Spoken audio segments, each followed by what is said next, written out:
Hey guys, some big hobby news this week. Stick around.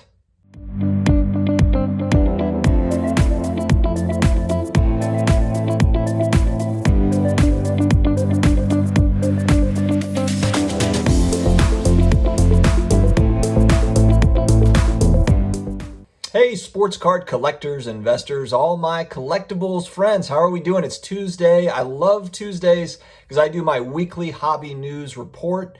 There's so much going on. It's been just kind of an awesome week, and so I was excited to get this one out to you.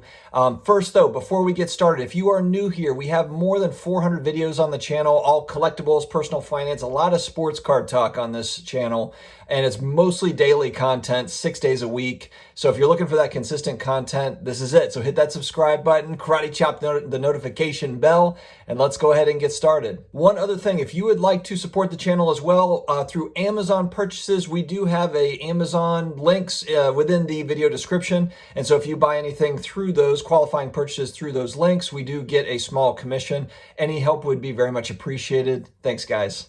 All right, some big NBA news that actually just kind of broke really yesterday, and it's that Anthony Davis looks to have some issues with his Achilles. And the reason why I bring this up is because it kind of parlays into other things that we've talked about with the modern basketball market and how it's kind of sagged a little bit over the last couple of months. And a lot of it has to do with, a lot of these teams outside of a few, the Jazz and the Lakers, the Bucks, I suppose. The Suns have actually looked okay here the last little bit, but a lot of mediocrity, with the stars.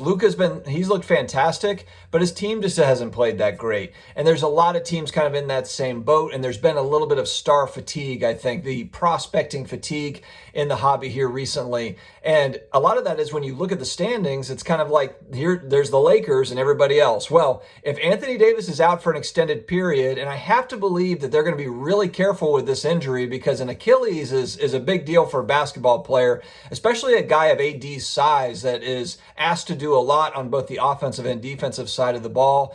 I don't think they're rushing him back. I think this is really going to be LeBron's show here through a lot of the rest of the regular season. I think that even if he comes back during the regular season, it's going to be limited because, look, they're going to save their racehorse for the finish line. They're going to save him for the playoffs. I would, if I was a GM, if I was a coach. The Lakers just need to make the playoffs. And then if they get to full strength, they'll be just fine. But if AD is less than 100%, going into the playoffs, that could be an issue. So this is a huge test for LeBron. I just want to see if he can overcome because this is going to be a big deal. AD is a big part of what the Lakers do. So, and look, LeBron is amazing, and he's carried far worse teams to the finals, but this will be a big challenge for them moving forward without AD. So I'm really interested in watching this, and actually I think this could actually be good for the NBA, be good for ratings, good for fans, because it's going to kind of, even the playing field a little bit now to where the dominant Lakers are down a little bit. So we'll have to see what happens there. I still think they're the team to beat, but I'm very interested to see how this goes over the next few weeks, 3-4 weeks without AD. All right, a great CNN article that had come out a few days back, and it's titled, "There's Never Been a Time Like This," and it's basically talking about how Wall Street is getting into sports cards. I believe it's Julia Horowitz that did this article for CNN. Again, you're seeing sports cards in the mainstream news, which has not always been the case, but it's kind of just going over a lot of the things that we talk about. It's fractional share companies getting into the mix. It's hedge funds and investor groups that are getting in and buying up important cards across all sports. And it's just kind of talking about it. But I like this because CNN, obviously a mainstream media outlet. So the average Joe that maybe doesn't really pay attention to sports cards or, but as an investor is going to look at this and say like, oh, wow. Or maybe it's a collector from 25 years ago. It's like, wow, sports cards are back. This can be an opportunity for people to kind of get a feel for what's going on in the market. And Ken Golden, one of the guys that's really been kind of at the forefront with the huge auction sales, he's always, drawing excitement to the hobby. He's a pitch man for the hobby. Let's not mince words. And Ken Golden, who's been in this business for 40 years, said this is the greatest that it's been ever in the history of this business as far as his business goes, as far as sports card prices are concerned. I don't think that's really a shock to anyone seeing kind of the parabolic rise of sports cards over the last 18 months.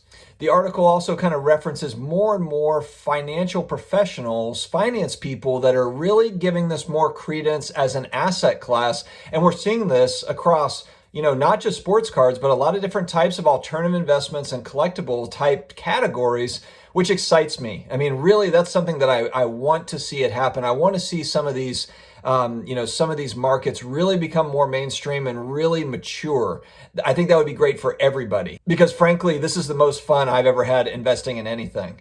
Alternative investments, alternative assets, while they are not a replacement for equities, for stocks, bonds, and for real estate, the traditional stuff, it has legs to be kind of another option for people. And I think that having some more options in this space is great. I think it's a great thing for investors, and it brings people into investing, which if you watch this channel, I'm a believer in investing.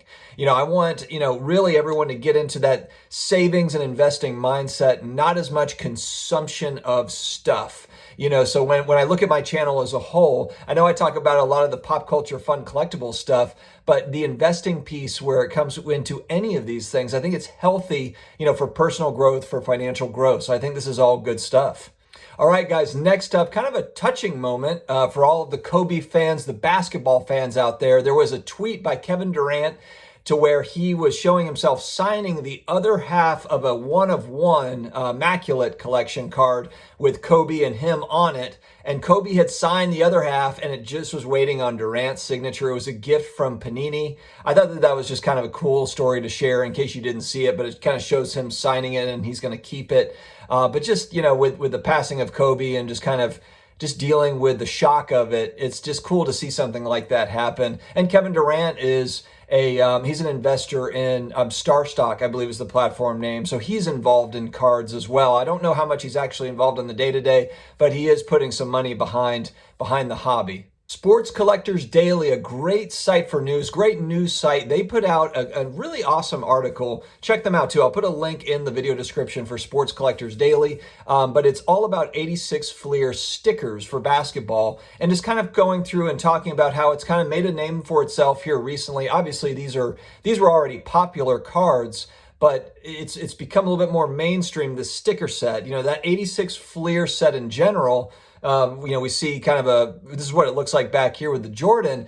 Everyone kind of recognizes that, but the stickers have gone kind of under the radar for a little bit outside of that Jordan rookie. And it's kind of nice to see some of the other cards in that set that have very low population, really, in comparison to how many were printed of high grade stuff, especially. But there's a great Bird Magic, Julius Erving. There's a Kareem card, I believe, as well, Kareem Abdul-Jabbar. It's a cool set. There's a Patrick Ewing rookie, a Hakeem, a rookie on that sticker set. I'm also a big fan. If you've watched the channel, you've seen my mail days. Over the last few months, I've also been picking up 87, 88 Fleer stickers as well. I'm not as crazy about the design for 87 Fleer sticker basketball. It's just kind of okay for me. Not crazy about it, but I like the history behind that second year, guy for, Olajuwon, for Barkley and some of these other guys.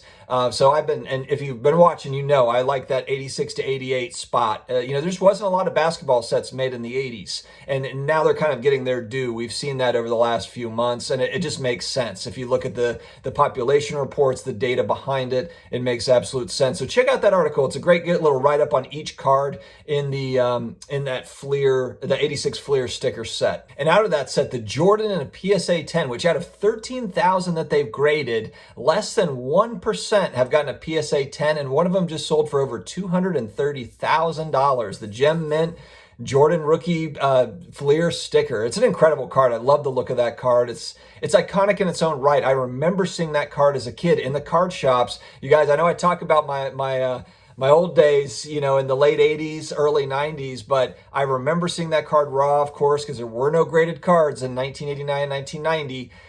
And that was definitely a chase card, but it was one that I was like, you know what, I'm never going to own that card. It was expensive back then, raw, and now it's like the ship has left, the harbor. I'm not gonna own that card anytime soon unless there's a retraction of prices. Great card though. Last but not least, I saw this. I was excited about this. This was also on Sports Collectors Daily, but Panini is looking to make another, I don't know if it's going to be a draft pick set, but there's rumors that they're going to make like an 89 Pro set football. They're going to make it kind of like a retro version for like a Trevor Lawrence rookie card. They're going to make it, and it's in that same design as 89 Pro set, which some would say is kind of ugly, to be frank.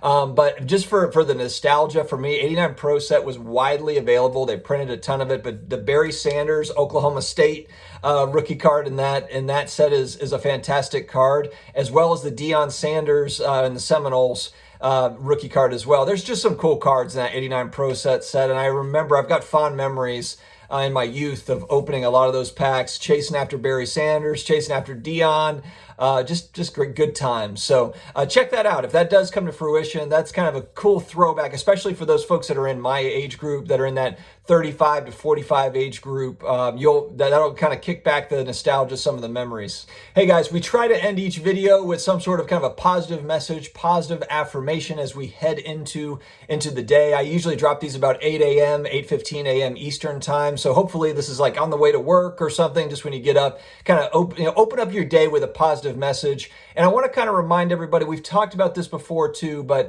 it's something that I get caught up in. I've got to catch myself. And it's like, look, there's always someone that's going to have it better and always someone that's going to have it worse than you. It's always relative as far as just life, whether that be financial, personal, professional, and you never know what people are going through in their own personal life. We all have challenges and struggles. Some of us talk about it more than others, but look, everyone's going through some sort of a struggle internally, and it's just a matter of kind of finding that, that compassion. I get that, look, I've had people that have trolled my channel, and, I could go on there and blast them back, but it's like, that person's probably going through stuff. That person's probably got other things, in their life that are bothering them. I think that we just have to be patient. We've got to be positive, kind of bring those people just need to be brought up, and so it's just one thing. It's people, they get down and they lash out.